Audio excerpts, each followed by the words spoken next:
Pride and Prejudice, Chapter 20.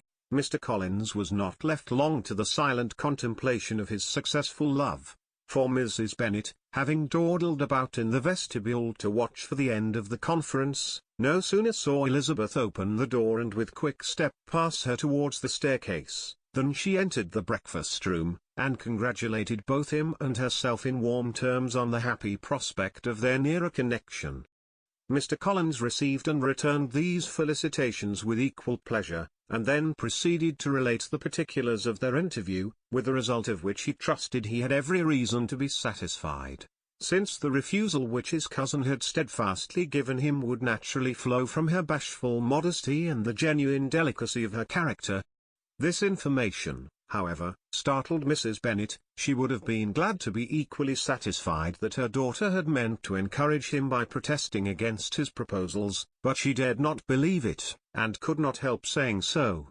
"But, depend upon it, Mr. Collins," she added, "that Lizzie shall be brought to reason. I will speak to her about it directly.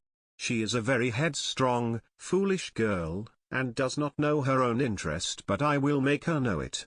"Pardon me for interrupting you, madam," cried Mr. Collins, "but if she is really headstrong and foolish, I know not whether she would altogether be a very desirable wife to a man in my situation, who naturally looks for happiness in the marriage state.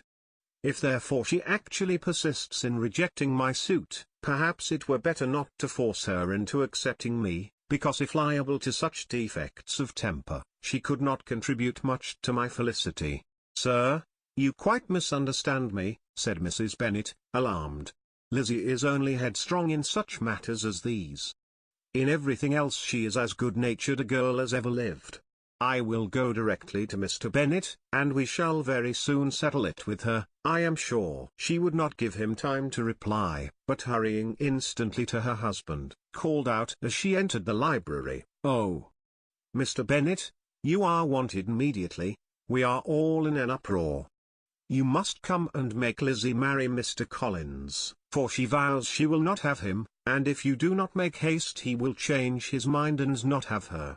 Mr. Bennet raised his eyes from his book as she entered, and fixed them on her face with a calm unconcern which was not in the least altered by her communication. "I have not the pleasure of understanding you," said he, when she had finished her speech. "Of what are you talking?" "Of Mr. Collins and Lizzie. Lizzie declares she will not have Mr. Collins, and Mr. Collins begins to say that he will not have Lizzie, and what am I to do on the occasion? It seems an hopeless business. Speak to Lizzie about it yourself. Tell her that you insist upon her marrying him. Let her be called down. She shall hear my opinion." Mrs. Bennet rang the bell, and Miss Elizabeth was summoned to the library. "Come here, child," cried her father as she appeared. "I have sent for you on an affair of importance.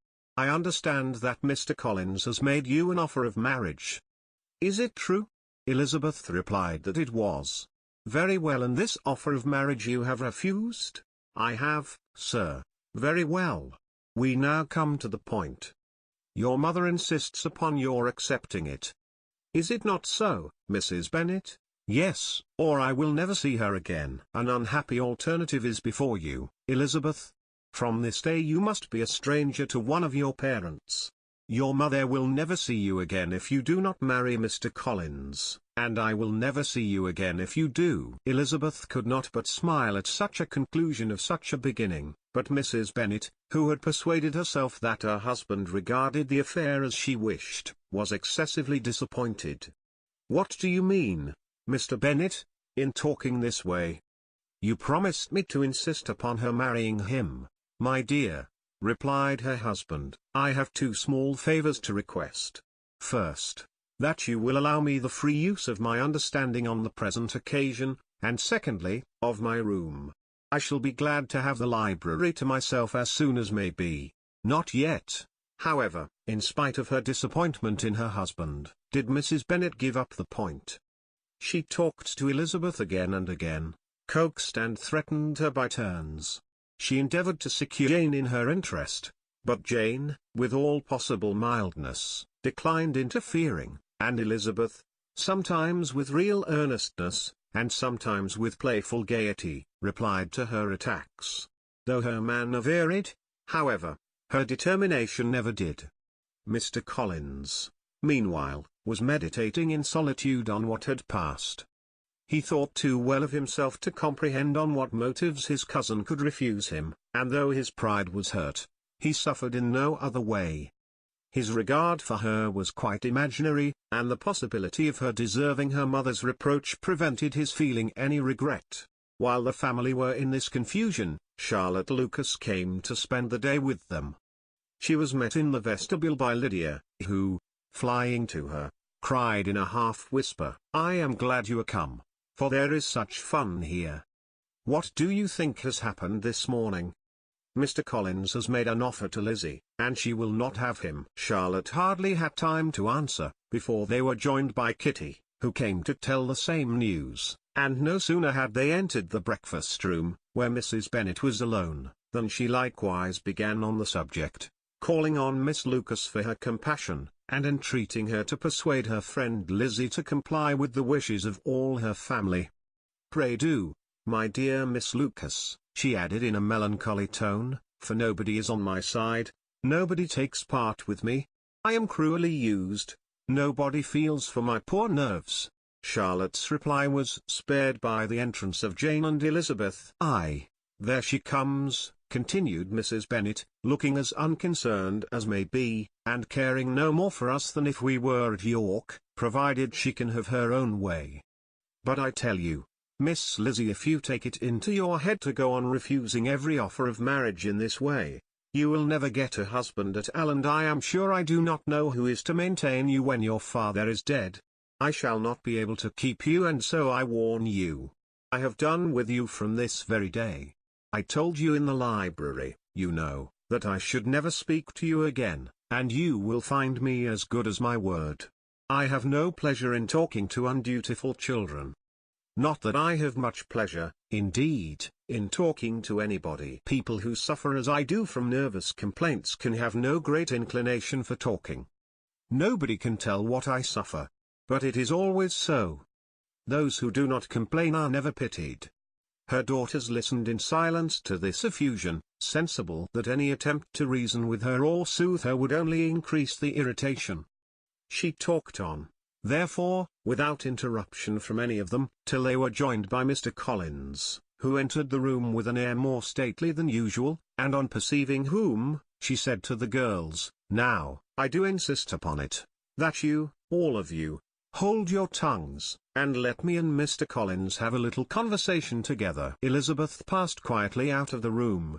Jane and Kitty followed, but Lydia stood her ground, determined to hear all she could, and Charlotte, detained first by the civility of Mr. Collins, whose inquiries after herself and all her family were very minute, and then by a little curiosity, satisfied herself with walking to the window and pretending not to hear.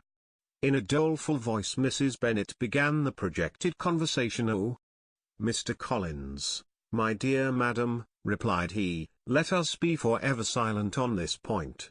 Far be it from me," he presently continued, in a voice that marked his displeasure, "to resent the behavior of your daughter. Resignation to inevitable evils is the duty of us all, the peculiar duty of a young man who has been so fortunate as I have been in early preferment, and I trust I am resigned. Perhaps not the less so from feeling a doubt of my positive happiness had my fair cousin honoured me with her hand, for I have often observed that resignation is never so perfect as when the blessing denied begins to lose somewhat of its value in our estimation. You will not, I hope, consider me as showing any disrespect to your family, my dear madam, by thus withdrawing my pretensions to your daughter's favour, without having paid yourself and Mr. Bennet the compliment of requesting you to interpose your authority in my behalf. My conduct may, I fear, be objectionable in having accepted my dismission from your daughter's lips instead of your own. But we are all liable to error. I have certainly meant well through the whole affair.